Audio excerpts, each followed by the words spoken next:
راحت ترین، فوری ترین و اثرگذارترین راهی که بهت احساس سبکی میده و اضطراب و استرس تو کم میکنه نوشتن. این موضوع برای من خیلی سخت بود. اولش میشنیدم و زیاد راجبش میخوندم ولی نمیدونم اون ارتباطه با کاغذ تو ذهنم برقرار نمیشد یا به هر دلیلی شروعش نمیکردم. مسخرش میکردم، میگفتم آخه مثلا نوشتن چه تأثیری میتونه روی ذهن من داشته باشه. اما وقتی اولین بار تستش کردم ازش خوشم اومد، حال کردم. وقتی چند بار تستش کردم و ادامش دادم بیشتر خوشم اومد و دیدم که نه واقعا مثل این که یه اثراتی داره، واقعا آدمو سبکتر میکنه. و وقتی که بعد یه مدت، یه ماه، 2 ماه این برای من تبدیل شد به یک عادت و یک روتینی که همیشه انجامش میدم، واقعا تأثیراتی روی من گذاشت که باور کردنش برام خیلی سخت بود. تو این ویدیو میخوام چیزایی بهت بگم که اگه بدونیشون حتی 1 لحظه هم دیگه برای نوشتن تردید نمیکنی و همین الان دست به قلم میشی.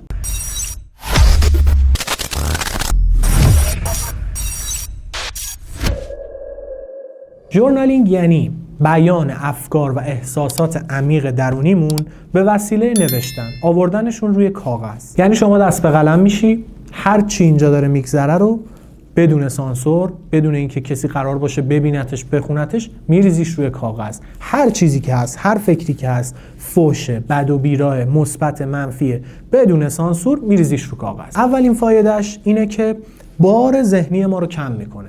ذهن ما یه قسمتی داره به اسم ورکینگ مموری، یه حافظه است، عین یه هارد میمونه که نگرانی ها، احساسات و افکار و تصمیم های ما رو به صورت موقت داخل خودش نگه میداره. وقتی شما یه چیزی رو توی ذهنت نگه میداری، مغز مجبور مدام بهش فکر کنه، مرورش بکنه، تکرارش بکنه و این باعث خستگی مغز و در نتیجه باعث اضطراب بالا میشه. اما به محض اینکه این اطلاعات رو از توی مغز کپی میکنی و پیستش میکنی روی کاغذ، این بار ذهنی کم میشه. مغز خیالش راحت میشه که این اطلاعات دیگه یه جا ثبت شده و ذخیره شده. نتیجه این که فشار ذهنی از روی مغز خارج میشه، اون باره و اون سنگینیه به جای اینکه روی مغزت باشه میاد روی کاغذ. دومین فایدهش اینه که نوشتن احساسات مبهم ما رو برای ما قابل تحمل تر میکنه. دیدی بعضی موقع ها یه چیزی مونه ولی نمیدونیم چه مونه، با خودمون میگیم یه چیزیم هستا ولی نمیدونم چمه. تو وقتی اینو تو ذهنت نگه میداری، این هی بزرگتر و بزرگتر و مبهمتر و مبهمتر میشه. مغز ما با احساسات ناشناخته به عنوان یک خطر ناشناخته برخورد میکنه و به شدت اضطراب ما رو بالا میبره. اما وقتی که این احساسات ناشناخته ما، چیزایی که برای ما مبهمن، میان روی کاغذ، در واقع انگار دارن تبدیل میشن به کلمات، تبدیل میشن به زبان و یواش یواش برای ما معنا پیدا میکنن. مثلا ذهنت میگه نمیدونم چمه، یه جوریمه. وقتی که میری مینویسیش رو کاغذ، مجبور میشی از یه سری کلمات برای تعریف کردنش استفاده کنی.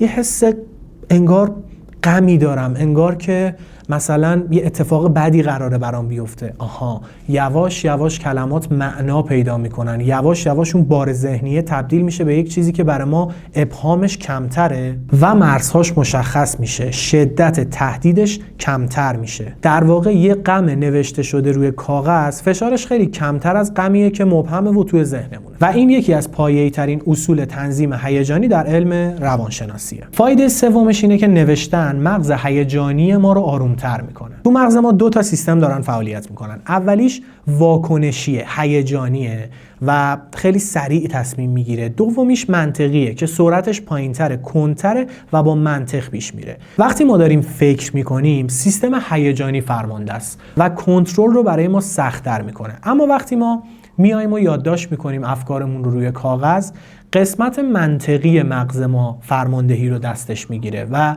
ما میتونیم کندتر و با تحلیل و منطقی تر روی اون مسائل نگاه بکنیم. به زبان ساده نوشتن ترمز احساسات شدید رو میکشه. واسه همینه که موقعی که ما خیلی عصبانی هستیم، نوشتن اون افکار و عصبانیتمون و بد و بیراهایی که تو ذهنمونه از نصیحت آدمای دیگه خیلی بیشتر جواب میده. مورد بعدی اینه که نوشتن باعث خودشناسی میشه. ذهن ما استاد توجیه کردن. ما مقصرا رو عوض میکنیم، مسائل خیلی تیز و تند رو برای خودمون نرم میکنیم، ولی وقتی این داستان میاد روی کاغذ دیگه غیر قابل تغییره.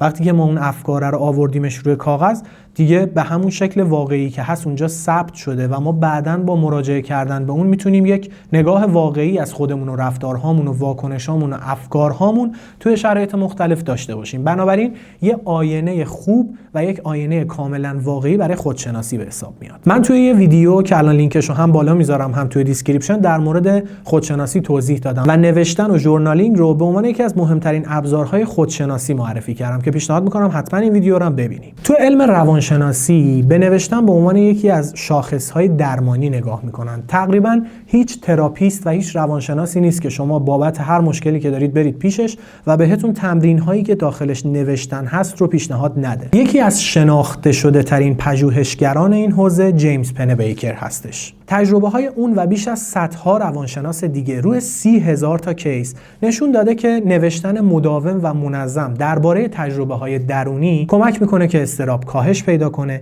نشخوار فکری کمتر بشه، هیجان و هوش هیجانی تنظیم بشه و در نهایت حتی روی سلامت جسم و بیماری های جسمی ما هم اثر مثبت بذاره. اما نکته مهم اینه که اثر نوشتن تدریجی و تجمیعیه.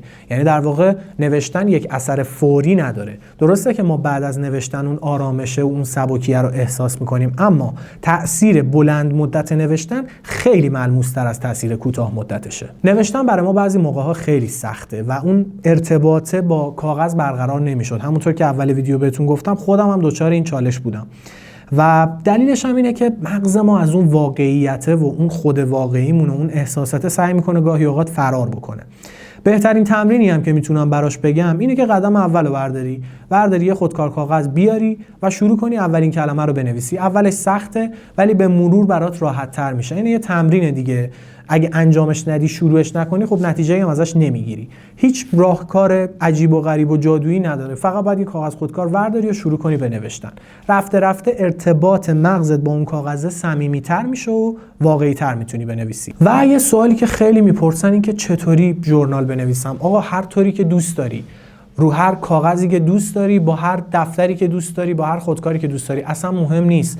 اینکه یه فرمول ثابت داشته باشی، نمیدونم اولش فلانا رو بنویسم، آرزوی روز فلان، اصلا سخت نگیر. هر مدلی که عشقت میکشه، چون هر کسی با اون یکی فرق داره. هر مدلی که عشقت میکشه و راحت تری، خودت برو فرمول ژورنال نویسی تو پیدا کن، ببین چطوری راحت تری، چطوری بهتر نتیجه میگیری. فقط شروعش بکن، فقط بنویس. و دو تا نکته مهم فقط توی این ماجرا وجود داره. اولیش این که به نوشته‌هات تاریخ و زمان بده و یه جایی باشه که بتونی بعداً مشاهدهشون بکنی و بخونیشون و بدونی که برای چه روزی بوده و چه تاریخی بوده. و دومیش این که حتماً با کاغذ و خودکار باشه. اصلاً سراغ نوت و گوشی و برنامه و نرم افزار نرو. بخاطر اینکه با اونا اصلاً اون کارکردش رو از دست میده و مهم اون ارتباطیه که از ذهن تو به اعضای بدن و از اعضای بدنت با کلمات روی کاغذ بشینه. مرسی که تا اینجای ویدیو همراه هم بودی. امیدوارم که تجربه خیلی خوبی از نوشتن و ژورنالینگ داشته باشی.